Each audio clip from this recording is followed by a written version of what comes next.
ভাইজান বহু দূরে মদিনা, বলেন বহু রে মদিনা, আমরা কেমনে যাব জানি না, বলেন কেমনে। দয়ার আল্লাহ দয়া করো, দয়ার মৌলা দয়া করো, কবুল করো মোদের মদিনা লা ইলাহা। এই বাবা এই লা, এটা কি মুরব্বি না বুড়া? মুরব্বি মুরব্বি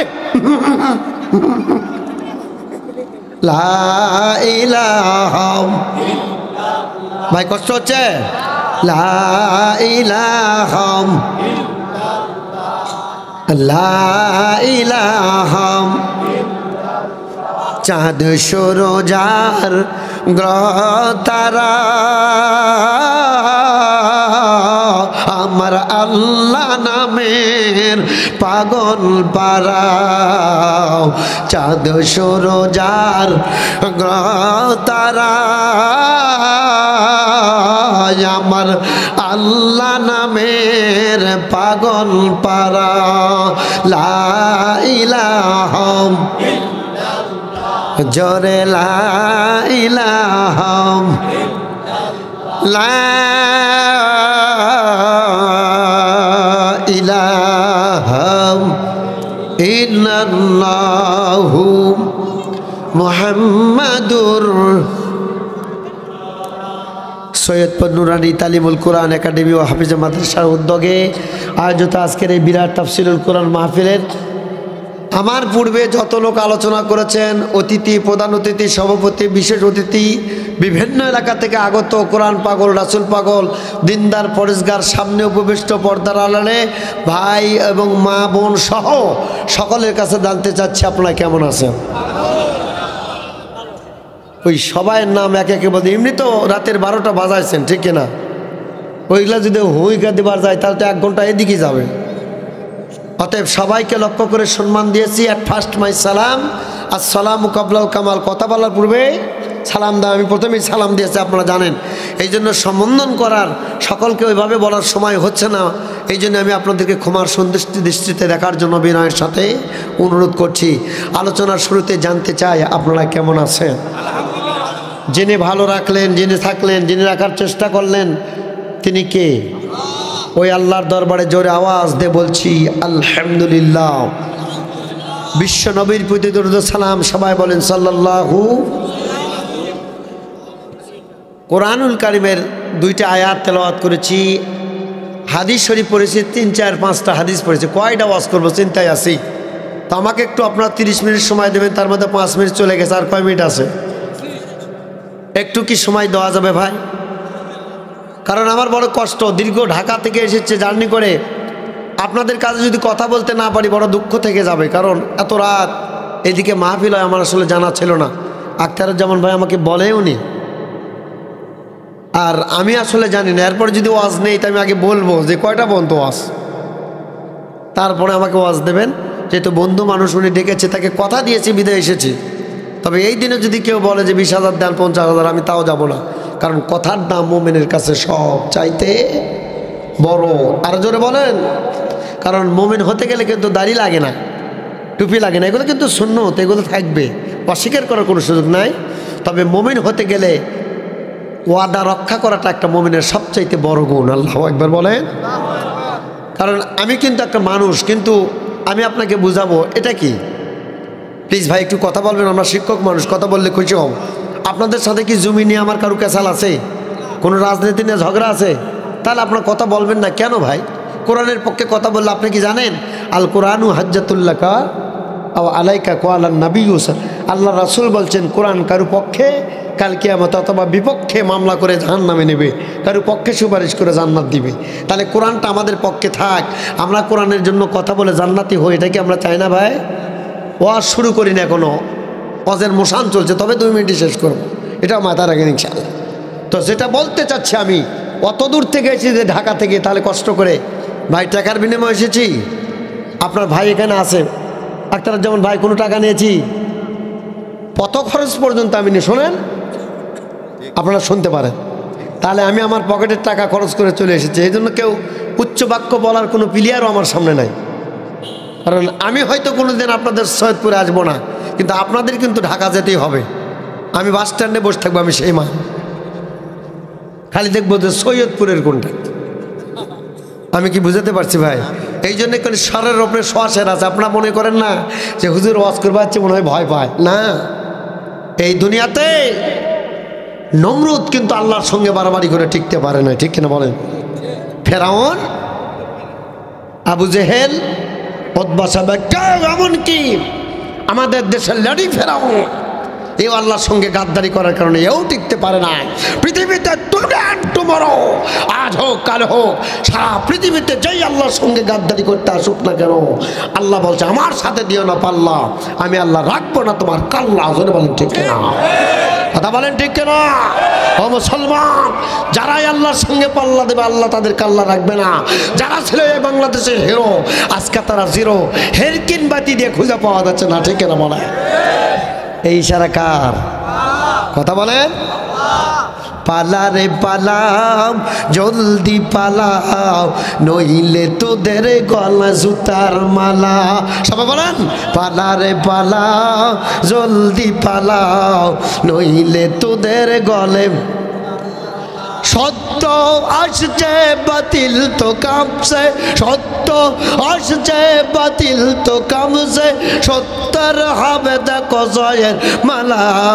পালা রে পালাও, জলদি পালা, নইলে তোদের গলায় জুতার মা। জোরে বলেন না কেন? পালা রে পালাম।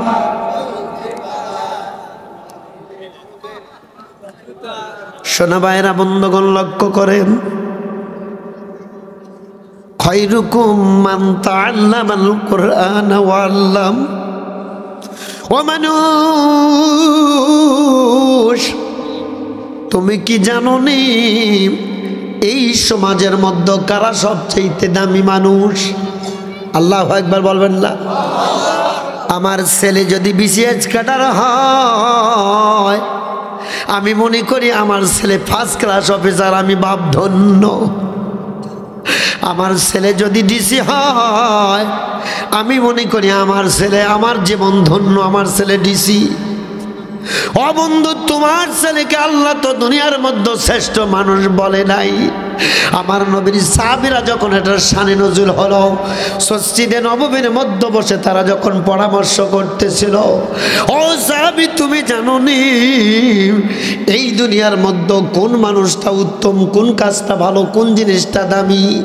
ওই সময় বিশ্ব নবী তখনও মসজিদে নববীতে আসে নাই।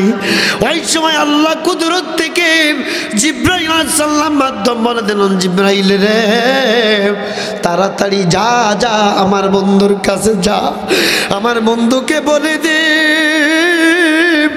আমার বন্ধু নবী যখন মসজিদে নববীতে ঢুকবে, সাহাবীরা প্রশ্ন করবে, ও নবী ইসলামের মধ্যে কোন কাজটি উত্তম এবং ভালো? ওরা প্রশ্ন করার আগে আমার নবীকে তুমি ওহীর মাধ্যমে জানায় দাও। আল্লাহু আকবার বলেন, আর জোরে মারহাবা বলেন। সেই নবী বলছেন, আসলে ডিসি, ব্যবসায়ী, মাস্টার এরা উত্তম না, উত্তম কে? খায়রুকুম মান তাআল্লামাল কুরআন ওয়া আল্লাম। নোট করেন কোরআন শরীফের আয়াত, তোমাদের মধ্যে সেই ব্যক্তি উত্তম যে নিজে কোরআন শিক্ষা করে এবং অপরকে শিক্ষা। হাদিসের মধ্যে আসছে, বুখারী অন্য জায়গায় বলা হয়েছে, কুনতুম খায়রা উম্মাতিন উখরিজাত লিন-নাস তা'মুরুনা বিল মা'রুফ। আলেম ওলামার কোরআন শরীফ আছে না নাই? না থাকলে বলবা, পরে আমি ওয়াজ করার পরে 5 মিনিট আসছি, আমাকে বলবা যে হুজুর এখানে ভুল হচ্ছে, আমি শিক্ষা গ্রহণ করব। আর যদি থাকে তাহলে শিক্ষা করতে হবে, ঠিক কিনা বলেন? আল্লাহ বলল তোমরাই তো সর্বোত্তম জাতি। রাসূল বলছেন উখরিজাত লিন-নাস, আল্লাহ বলছেন মানুষের কল্যাণের জন্য তোমাদেরকে বাছাই করা হয়েছে, বের করা হয়েছে। আজকে আমরা যদি কোরআনের জ্ঞান না থাকে, তাহলে এই মানুষ কখনো মানুষের ভালো করতে পারবে না, ঠিক কিনা বলেন? ছোট্ট বাচ্চাগুলি কেজি স্কুল আর প্রাইমারিতে লেখাপড়া করে কি? সরেওয়াতে অজগর, সরেয়াতে আম, রসইতে ইঁদুর ছানা। কথা বলেন না রে? শরীয়তে অজগর, অজগর হয়ে আসছে তেরে, এটা ভুল কথা। অজগর হলো সবচাইতে বড় সাপ, সবচাইতে মোটা সাপ, ওর শরীর নিয়ে নড়তে পারে না, অজগর তেরে আসতে পারে না, ফনা তুলতে পারে না। অর্থাৎ বাংলা বইয়ের শিক্ষাগুলো সব ভুল। কোনো মাস্টার থাকলে এখানে দাঁড়াবেন, আমিও এক প্রতিষ্ঠানে প্রিন্সিপাল, কারণ আমার দলে বই লাগতো, আমি যে জানি। আমি আপনাকে অনুমতি, যে কোনো এভরিবডি, কোনো মাস্টার, কোনো অফিসার, যে কেউ থাকেন আমার সামনে, যদি না থাকে কথাগুলো তাহলে প্রোটেক্ট করবেন। কি ভাই, ঠিক আছে? শরিয়াতে আম, ওই বইয়ে পড়া হচ্ছে আমটি আমি খাবো পেরে, শরিয়তে অজগরটি ওই আসছে তেরে।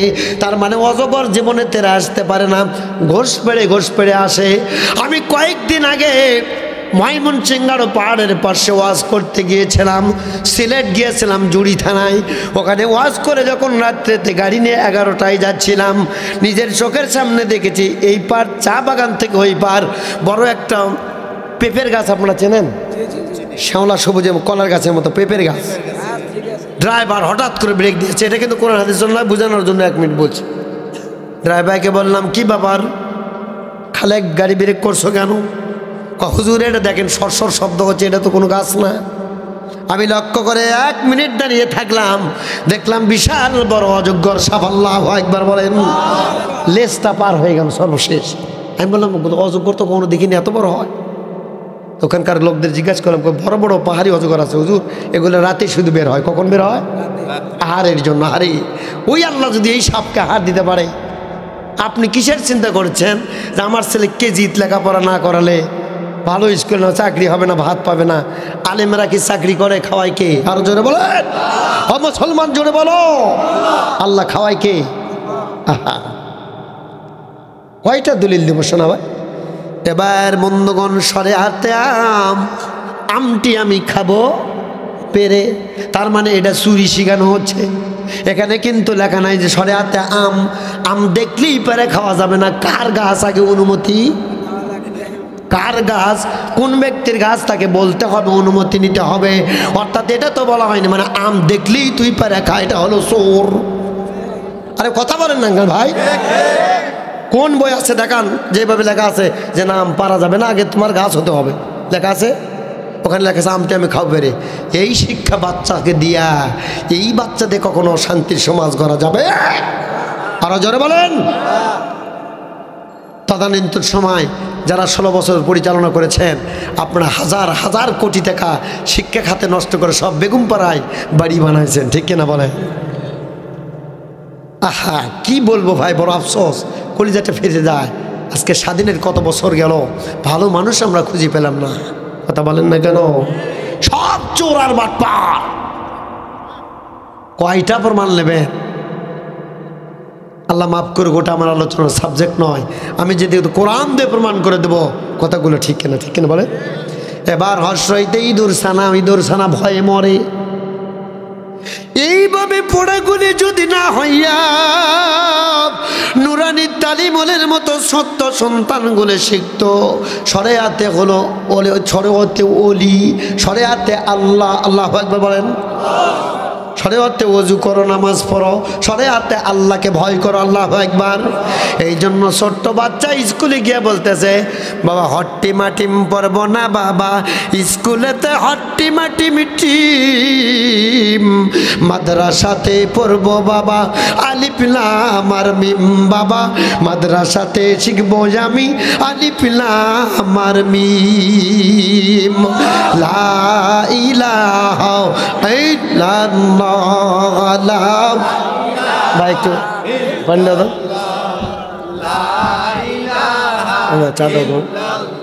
জোরে সুবহানাল্লাহ আলহামদুলিল্লাহ লা ইলাহা ইল্লাল্লাহ, সুবহানাল্লাহ আলহামদুলিল্লাহ লা ইলাহা ইল্লাল্লাহ, লা ইলাহা। ভাই অ্যাটেনশন প্লিজ, আমি আসলে প্রত্যেক দিন আমাকে কথা বলতে হয় ভাই, কণ্ঠের উপরে খুব চাপ, আজকে কয়েকদিন রেস্ট নাই, তা আপনাদের কাছে একটু অনুমতি নিব, এই চাটা আমি পান করব, অনুমতি দিচ্ছেন? কারণ আমি জানি সাদা কাপড়ের দাগ বেশি, আগামীকালকে যখন এক মিনিট ভাই, আগামীকালকে যখন আমি ওয়াজ করে যাব আপনারা বলবেন যে হুজুর চেহারা খুব সুন্দর, হুজুর দেখতেও সুন্দর, শিক্ষিত মানুষও বটে, কিন্তু হুজুর সবই ভালো পারে, কিন্তু একটা বেয়াদবি করলো কি হচ্ছে উনি চা খালো বাড়ি একটাবার বললেও না ভালো, ওই চা খালো কত দোষ হুজুরে। যেমন এই যে আক্তারের যেমন ভাই মাদ্রাসা করছে ওকার আপনার দিকে পাচ্ছে, কিন্তু এটা যে কত বড় দামি কাজ। আরে 1 মিনিটে বলে শেষ করছি ভাই, বিশ্বনবী ছোট্ট একটা সন্তানের উদাহরণ এসেছে। ছোট্ট সন্তান বলে নবীজি আমি যখন কোরআন পড়ি তখন আমি কি, বিশ্বনবী বলে যখন কোনো সন্তান তালবালিম কোরআন পড়ে এ যেন সাধারণ মানুষ থাকে না, এটা তালবালিম হওয়ার কারণে ফেরেশতা আর পায়ের নিচে পাখা বিছায়া দেয়। আল্লাহু আকবার বলে। আমি আপনি তো বিড়ি খুর গাঞ্জা খুর, ঠিক কিনা বলে? আমাদের পায়ের নিচে ফেরেশতা পাখা বিছায় না।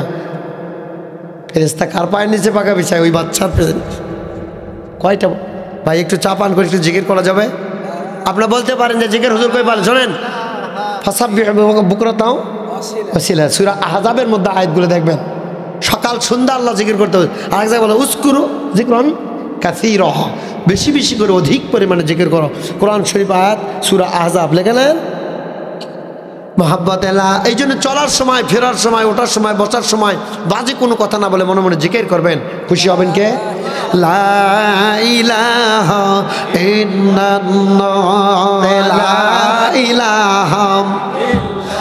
আমরা থাকি নবী বাংলাদেশে, আপনি থাকেন মদিনায়। আমরা থাকি নবী বাংলাদেশে, আপনি মদিনায়। কেমনে পাবো তোমার দেখা, কেমনে হবে তোমার দিদার, এই তো শুধু কামনা।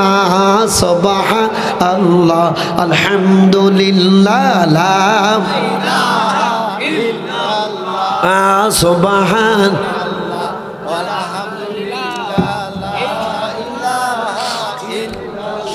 বন্ধুরা রে ভাইরা আমার, এবার বিশ্বনবী মসজিদে নববীর মধ্যে যে মাত্র ঢুকেছেন,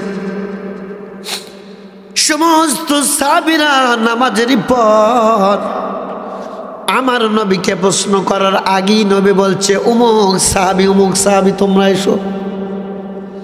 আসার পরে নবীর কাছে হাঁটুটা গেড়ে দিয়ে বসলেন। সাহাবীদের নিয়ম হলো নামাজের শুরুতে বসতে হয়, আর আমাদের যুবকেরা বলেন মুরব্বেরা বসা শিখে নাই, এরা দাঁড়িয়ে থাকে পর্যন্ত পেশাব করে, ঠিক কিনা বলেন? কি করে? আপনাকে এদিকে মনে হয় করে না? যে প্যান্ট পরছে ওটা প্যান্ট না জাঙ্গে আল্লাহ জানে, ওর মধ্যে পাও দিল কেমনি পারে? হাসেন কি আপনারা? ওটা কি পাও দিয়ে সেলাই করছে না আগে পাও দিয়ে আগে সেলাই করছে, কোনো আমি বুঝলাম না। এই পোশাক পরে বাপ মায়ের সামনে একটা যুবক ছেলে একটা মেয়ে কি করে যায় আমার বোঝে আসে না। আল্লাহ পাকের জাতিকে হেদায়েত দান করুক বলেন আমি। এবার বিশ্বনবী বলে সাহাবীরা রে, তোমরা জানতে চাইছো কোন আমলটা আল্লাহর কাছে ভালো? আল্লাহু আকবার বলেন। তোমরা যখন এই বিষয়গুলো নিয়ে ডিসকাস করতেছিলে, এই বিষয়টা নিয়ে যখন তোমরা কথোপকথন করতেছিলে, ওই সময় আমার মাবুদ, আমার দয়াময় আল্লাহ, ক্ষমাশীল আল্লাহ ফেরেশতা জিবরাইল আলাইহিস সালামকে পাঠিয়ে আমার কাছে বলেছে হাবিবকে বলে দাও। আমাকে আল্লাহ জানিয়ে দিলেন ওই সমস্ত মানুষেরা উত্তম যারা নিজে কোরআন পড়ে আর অপরকে শিক্ষা দেয়। সুতরাং আমি রাসূল বললাম যারা কোরআন পড়ে আর মানুষকে শিক্ষা দেয় এরা হলো সবচাইতে দামি। আল্লাহু আকবার বলেন। বাংলাদেশের কত দুর্ভাগ্য রে ভাই, আজকে আলেমদের বড় কষ্ট, বক্তাদের বড় কষ্ট, ইমামদের মুয়াজ্জিনদের বড় কষ্ট। তামাম বাংলাদেশ মিলে কখনো একটা বিশ্বনন্দিত সাইদিকে তৈরি করতে পারবে না। অথচ এই সাইদিকে হামলা দিয়া, মামলা দিয়া, ইন্ডাকশন পোস্ট দিয়া, এমনকি মেডিসিন দিয়া, এমনকি বিষ প্রয়োগ করা, হত্যা করা হয়েছে, ঠিক কিনা বলেন? অথচ ভারতের সরকার নয়, সৌদির সরকার বলেছিল, ও মহামান্য তাফসীর কারক, বাংলাদেশের মানুষেরা যদি আপনাকে অথরিটিস না দেয়, নাগরিকত্ব না দেয়, তাহলে আমাদের সৌদিতে আসেন, আমরা আপনাকে রাষ্ট্রীয় মর্যাদা দিয়ে মেহমান হিসাবে মৃত্যু পর্যন্ত রাখবো, কোনোদিন কারো কাছে হাত পাততে হবে না। আল্লাহু আকবার বলেন। অথচ এই মানুষকে ষড়যন্ত্র করে হত্যা করা হয়েছে। ও জাতি, চিন্তা করো না, টুডে অ্যান্ড টুমরো, আজ হোক কাল হোক, 2 দিন আগে হোক আর পরে হোক, এই জাতি তোমার কাছে বিচার নিবেই, জবাবদাহি করতেই হবে। একবার খালি বাংলাদেশে পা দিয়া দেখো, জানে বলেন ঠিক না? জানে বলো ঠিক না?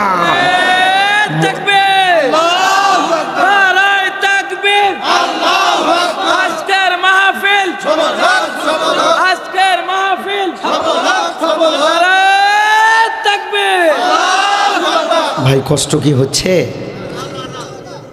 আমি তো কথা দিয়েছিলাম আপনাদের যে এই কয় মিনিট ওয়াজ করবো, আর সেই 12:30টায় মোনাজাত, 12:30টায় মোনাজাত। শোনেন ভাই, ওই যে বড় ভাই উঠে যাচ্ছে নাকি? না না, কারণ আমি জানি, আমি আমার মাহফিল বলবো না, আমার কোরআনের মাহফিল থেকে উঠে যাওয়ার কোনো রেকর্ড নাই, লোক বসা ছাড়া। ওই দেখেন যুবকেরা আসতেছে, ওরা বাদাম খাবার দিচ্ছে, বসো বাবা বসো। কারণ আমার ওয়াজের একটা রেকর্ড, আমার কোরআন দিয়ে যেখানে আমি ওয়াজ করি, সেই কোরআনের একটা মজা হলো, কোনো মানুষ মাহফিল থেকে ওঠে না, বরং সে এসে বসে সারা রাত।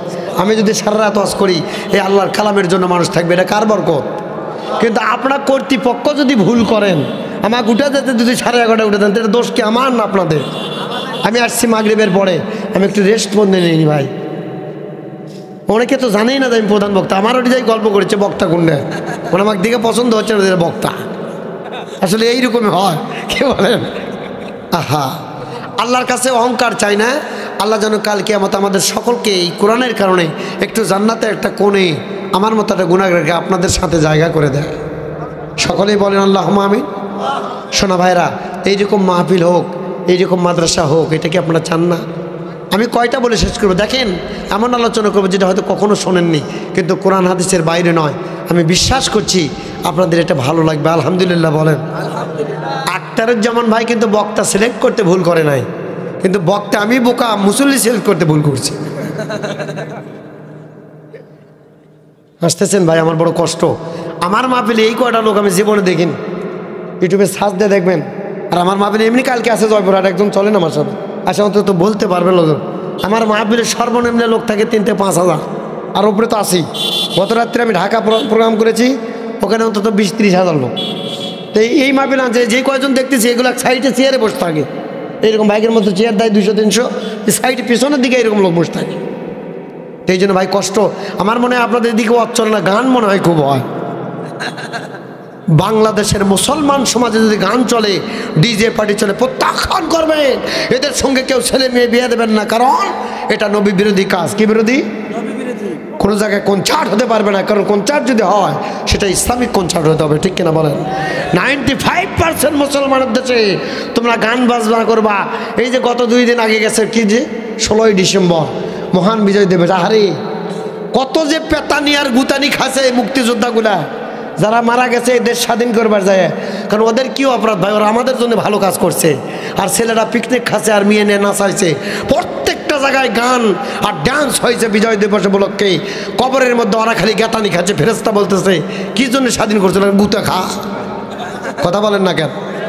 আমার মনে হয় ওই ভাইগুলা যারা বুকের তাজা রক্ত দিয়ে আমার দেশকে স্বাধীন করেছিল, ওদের জন্য গান বাজনা নাটক না করে যদি ফজরের নামাজের পরে একটা দোয়ার ব্যবস্থা করা হইতো, তাহলে ওরা কবরে যত মানুষ দুনিয়াতে যারা দেশ স্বাধীন করেছে, ওরা কবরের মধ্যে কিয়ামত পর্যন্ত আল্লাহর জান্নাতে থাকতো।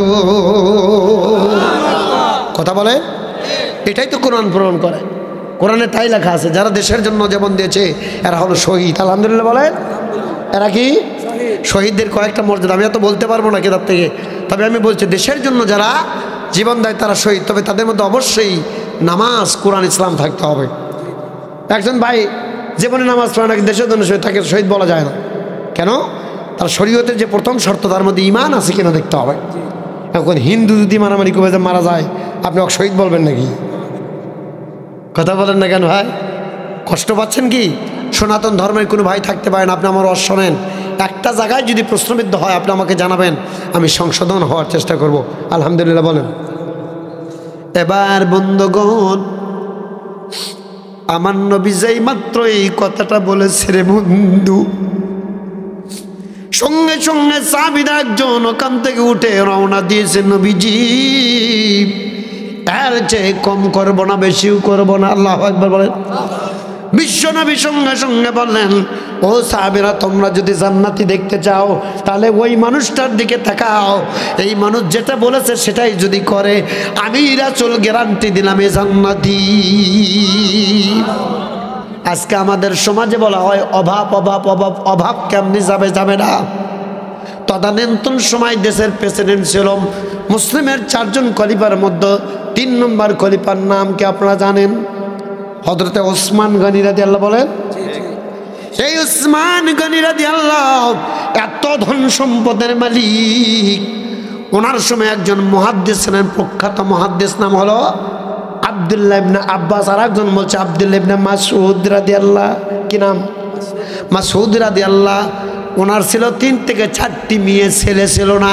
তাফসীর এবং হাদিস থেকে কিন্তু বলছে কথাগুলো অত্যন্ত দামি। মনোযোগ দিয়ে শুনুন, আমার জীবনের এটা শেষ মাহফিলও হতে। এবার রাইসুল মুফাসসিরিন সহ আব্দুল্লাহ ইবনে মাসউদ মুহাদ্দিস, উনি যখন বসে আছেন, ওসমান গনি রাদিয়াল্লাহু তাআলা তলব করলেন। তলব বোঝে? ডাকলেন, তলব করলেন, ডেকে পাঠালেন। এবার আব্দুল্লাহ ইবনে মাসউদ বলে, আমিরুল মুমিনিন ডেকেছেন কেন? বলে, বাবা ডেকেছি, তোমার তো 4টি মেয়ে, 3টি মেয়ে, তোমার তো সম্পদ নাই, তুমি মারা গেলে মেয়েরা কি খেয়ে বাঁচবে? আমাদেরও প্রশ্ন আসে না? আসে না? মাদ্রাসায় মেয়ে পড়ায় না, ছেলেবার যদি টাকার অভাবে ভাত না পায়। আবার আব্দুল্লাহ ইবনে মাসউদ বলল, নেতা ও আমিরুল মুমিনিন হযরত ওসমান জিন্নুরাইন, আমার নবী আমাকে শিখাইয়া দিয়েছে, যারা প্রত্যেকদিন ফজরের নামাজের পরে সূরা ওয়াকিয়া, কোন সূরা? মাগরিবের নামাজ ওয়াকিয়া না, মাগরিব এবং ফজরের নামাজের পরে এগুলো সূরা যদি তেলাওয়াত করে, ইয়াসিন সহ যদি মুলক পড়ে, তাহলে ওই সন্তানগুলো জীবনে কোনোদিন অভাব হবে না। আমার আল্লাহ যত প্রকার অভাব, আল্লাহ কুদরত থেকে কোরআনের হক কারণে, কোরআনের মুজিজার কারণে আল্লাহ পূরণ করায়া দিবে। জোরে বলেন মারহাবা। ওসমান রাদিয়াল্লাহু বলে, বাবা তুমি কি সম্পদ দিবেন? আমি তোমাকে লিখে দেবো, দান করে দেবো। আব্দুল্লাহ ইবনে মাসউদ বলছে, আমার কিচ্ছু লাগবে না, আপনি খালি দোয়া করেন। আমি এমন এমন মেয়েদেরকে শিক্ষা দিয়েছি, মেয়েরা কখনো অভাবী হবে না। আল্লাহু আকবার বলবেন না? সেই শিক্ষা এই মাদ্রাসাগুলোতে দেওয়া হয়। ভাই আমাকে বলেছে, ভাই না মাদ্রাসা সম্পর্কে ওয়াজ করবেন, সবাইকে বলছিল, কেউ বললো না। আমার তো বলা দরকার, ঠিক কিনা বলেন? কথা বলেন। এবার মা বোনেরা লক্ষ্য করো, মা কয়টা আলোচনা করবো রে যুবকেরা? আমি বলেছিলাম হাক্ক তুকাতিহি, ভয় করার মতো ভয় করতে হবে। এইরকম ভয় যদি কোনো মানুষের মধ্যে থাকে, ওয়ালা তামুতুন্না ইল্লা ওয়া আনতুম মুসলিমুন, আর মুসলমান না হইয়া কবরে যাওয়া যাবে না, মুসলমান হয়ে কবরে যেতে হবে। ঘোষণাটা কার? তাহলে বলতেছিলাম আমি আব্দুল হালিম, আমার নাম কিন্তু মুসলমান নয়, অথবা আমার নাম মানুষ, মুমিন নয়। এটা কি? হাত। এটা কি? বুক। এটা কি? মাথা। এটা চোখ। এটা কান। তাহলে আমার শরীরের সমস্ত অঙ্গের মধ্যে একটারও নাম কিন্তু মানুষ নেই। কথা বলেন না রে ভাই, কথা বলেন। আমার কোন অঙ্গটার নাম মানুষ দেখান? তার মানে এগুলা সব মিলে হলো মানুষ। আল্লাহু আকবার বলেন, আরো জোরে আল্লাহু আকবার বলেন। তাহলে এইভাবে তসবিহ ইসলাম নয়, টুপি ইসলাম নয়, দাড়ি টুপি তসবিহ সব মিলে যখন একটা মানুষ আল্লাহকে রব বলে মেনে নিয়ে, আল্লাহর সমস্ত হুকুম যখন নিজে মেনে নেবে, সব আমিত্বগুলোকে বিলীন করে দিয়ে বলবো আমার কিচ্ছু নাই, ওই সময় সে হলো আল্লাহর কাছে মুমিন। আল্লাহু আকবার বলেন। এই জন্য আমি বলতে পারি সব আমার, আপনি বলতে পারেন এই জমি আমার, কিন্তু মারা গেলে ওগুলা তো ওখানেই থাকবে, কবরে খালি হাতে যেতে হবে, একটি জমি একটি সম্পদ। মুসলমান কিচ্ছু নিয়ে যেতে পারে না। খ্রিস্টানদের তাও বালিশ দেওয়া হয়, কি দেওয়া হয়? কম্বল। আপনারা জানেন না হয়তো এগুলা, আমরা অনেকগুলো কিতাব গবেষণা করতে এগুলো জানি। খ্রিস্টানদের ওটাই দেওয়া হয়, বালিশ দেওয়া হয়। এখানে স্বর্গে গিয়ে আরামে থাকবে। ও বন্ধু, যেই জায়গায় মুমিন হয়ে থাকতে হবে, আল্লাহ যেখানে সহযোগিতা করবে, যেখানে কিচ্ছু নিয়ে যাওয়া যায় না, সেখানে ভালো থাকার দরকার আছে না নাই? এখানে নিয়ে যেতে হবে কোরআন। কি নিয়ে যেতে হবে? আরো জোরে বলেন। আসুন তো দেখি আমরা কেমন কোরআন নিয়ে যাই, দেখার দরকার আছে না নাই? মা বোনের আছে কি? হ্যাঁ, মা বোনদের আছে। এই জন্য এবার চলে যাচ্ছি, মা বোনদের কথা বেশি বেশি বলা দরকার, যেহেতু ওরাই বারবার 16 বছর ছিল দেশের সরকার। ওয়ালা তামুতুন্না ইল্লা ওয়া আনতুম মুসলিমুন। আল্লাহ বলছে মুসলমান না হইয়া তোমরা মৃত্যুবরণ। ও মা, যদিও তোমরা নামাজ পড়ো, রোজা করো, কিন্তু মুসলমান হতে পারবা না। ও ভাই, তোমরা দান করো, টুপি পরো, নামাজ পড়ো, মুসলমান হতে পারবা না।